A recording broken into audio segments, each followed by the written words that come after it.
To see the land through my eyes, how does one look at infinity? How does one look at perpetuity? I see a lens back into the past. There's this whole story that these sites tell.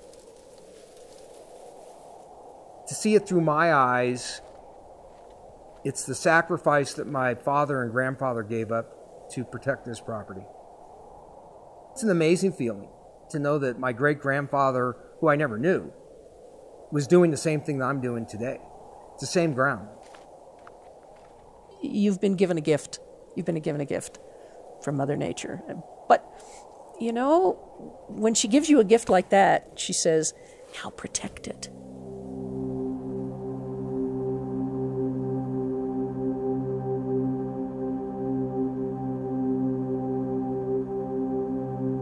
As a child, we literally moved up here the same day school was out. I'd get up here and there'd be no TV. What do you do?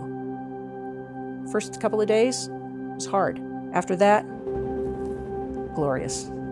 You would hike, you would go out. I'd had a horse that I loved. I would go catch my horse and just ride all over the place as a kid. You would find adventures and you learned, you had imagination. You can't put that in a bottle and sell it, but you can share it. For me, the highlights are seeing the kids love the ranch. I know they're all going to appreciate this property as much as I have, you know, going into the future.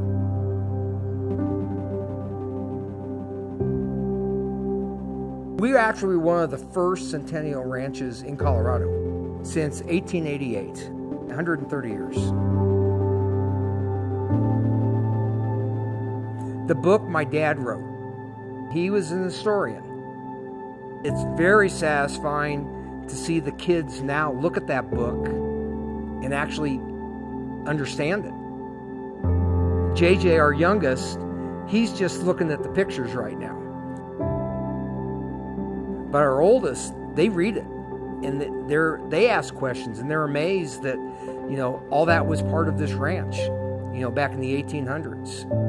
The property across the highway is up for development. As time goes on, this is going to be one of the few still intact ranches, you know, this side of Bailey anyway. Fens are kind of like the unicorns of wetlands.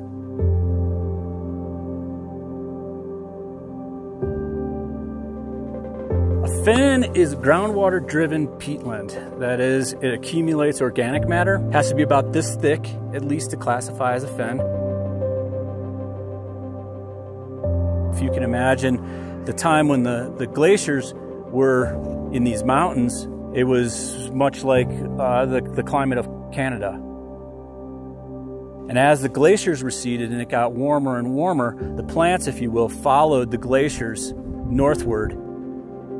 And so you'll have an instance of a plant which is found here, and it'll be common in these fens, Salix candida, or hoary willow is an example. And the next place it will be found is around Hudson Bay or in Alberta. These are just little pockets that are just able to hang on because of the unique climate conditions.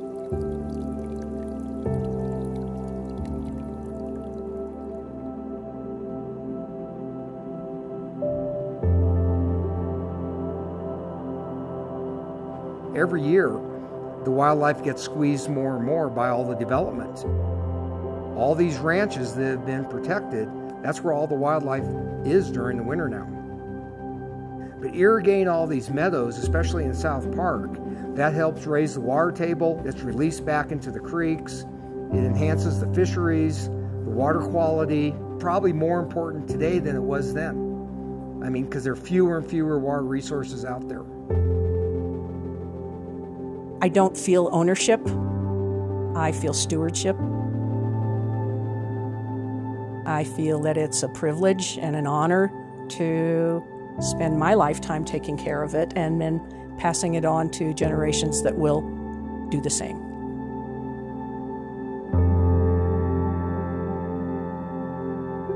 We're at a tipping point where it's very crucial right now. You only have one chance to save it. And when you lose that chance, it's gone.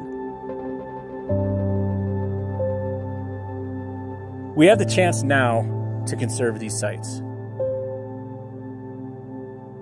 That chance can be taken away from us in the future. Future generations are going to have to bear the reality of all of our decisions. Shouldn't our children, our descendants, have the same benefits? But we only have one chance, and it's right now. As soon as these sites are gone, the opportunity to conserve them is gone too.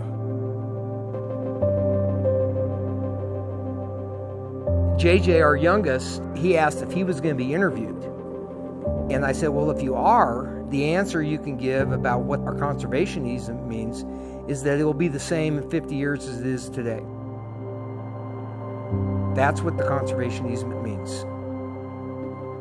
He'll still have it to enjoy, and it's not going to change.